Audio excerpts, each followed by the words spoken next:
एक लाल कार दिल्ली से हरियाणा तक जिसका पीछा हो रहा था, जिसके लिए दिल्ली, यूपी, हरियाणा पुलिस की 5 से ज्यादा टीमें जमीन आसमान एक कर रही थी।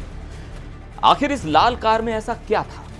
ये कार किसकी थी और दिल्ली को दहलाने वाले धमाके से इसका क्या कनेक्शन था? आज हम पर्दा उठाएंगे दिल्ली ब्लास्ट की रेड कार मिस्ट्री से और बताएंगे उस कार के अंदर मिले सबसे बड़े राज के बारे में। नमस्कार, मैं हूं सिद्धार्थ प्रकाश। दिल्ली ब्लास्ट में इस्तेमाल हुई सफेद i20 कार की कहानी तो हम सब जानते हैं, लेकिन इस साजिश में सिर्फ एक गाड़ी नहीं थी। जांच एजेंसियों को जब पता चला कि आतंकियों के पास एक और कार है, एक लाल रंग की फोर्ड इको स्पोर्ट, तब दिल्ली से लेकर हरियाणा तक हाई अलर्ट जारी कर दिया गया। आखिर इस लाल कार की मिस्ट्री क्या है? क्यों पुलिस इसके पीछे पड़ी थी और ये मिली तो कहां और कैसे मिली? चलिए आपको इस पूरे ऑपरेशन और रेड कार की इनसाइड स्टोरी बताता हूं। जैसे ही जांच में पता चला कि दिल्ली ब्लास्ट के मुख्य आरोपी डॉक्टर उमर उन नबी के पास एक लाल रंग की इको स्पोर्ट कार है, तो दिल्ली के सभी थानों, चौकियों और बॉर्डर पर अलर्ट जारी कर दिया गया। दिल्ली पुलिस की 5 टीमें इसे खोजने में जुट गईं। घंटों की मशक्कत के बाद यह कार हरियाणा के खंदावली गांव के एक फार्म हाउस में लावारिस हालत में मिली और जब पुलिस वहां पहुंची तो कार की पिछली सीट पर एक नौजवान सोता हुआ मिला, जिसे जांच एजेंसियां अपने साथ ले गई हैं। अब सबसे बड़ा सवाल, यह कार इतनी जरूरी क्यों थी? इसके 2 सबसे बड़े कारण हैं। पहला राज, यह कार आतंकियों की बारूद वाली टैक्सी थी। जी हां, फॉरेंसिक जांच में इस कार के अंदर से अमोनियम नाइट्रेट के निशान मिले हैं।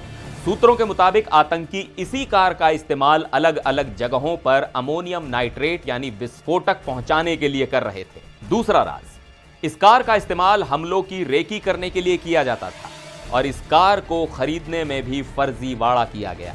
यह कार दिल्ली ब्लास्ट के मुख्य आरोपी डॉक्टर उमर के नाम पर ही रजिस्टर्ड है, लेकिन इसे खरीदने के लिए नॉर्थ ईस्ट दिल्ली का एक फर्जी पता दिया गया था, जहां पुलिस ने देर रात छापा भी मारा।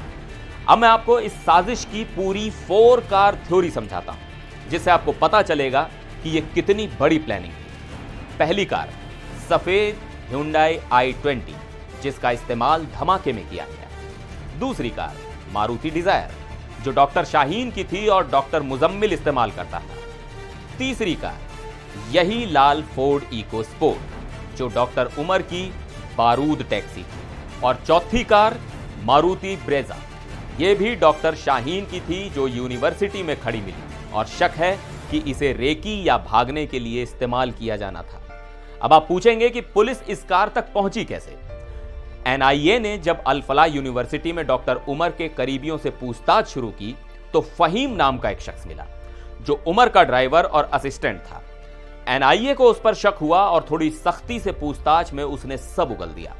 फहीम ने ही बताया कि उसने लाल इको स्पोर्ट को खंदावली गांव में अपनी बहन के घर के पास एक प्लॉट में छिपा रखा है। इसी जानकारी के आधार पर एनआईए और पुलिस की टीम वहां पहुंची और कार को बरामद किया। एनएसजी और बॉम्ब स्क्वाड को भी बुलाया गया ताकि यह सुनिश्चित किया जा सके कि कार में कोई और बम तो नहीं है। तो यह थी दिल्ली ब्लास्ट की रेड कार मिस्ट्री। एक कार जिसे फर्जी पते पर खरीदा गया, जिसमें विस्फोटक ढोया जाता था और जिसे एक आतंकी के असिस्टेंट ने गांव में छिपा रखा था। इस कार की बरामदगी ने आतंकियों की 4 कार वाली पूरी साजिश को बेनकाब कर दिया है। इस बीच अल-फलाह यूनिवर्सिटी ने भी बयान जारी कर खुद को इन डॉक्टरों से अलग किया है और कहा है कि वो देश की सुरक्षा के साथ खड़े हैं और जांच में पूरा सहयोग कर रहे हैं। इस 4 कार थ्योरी पर आपकी क्या राय है? कमेंट्स में हमें जरूर बताइएगा।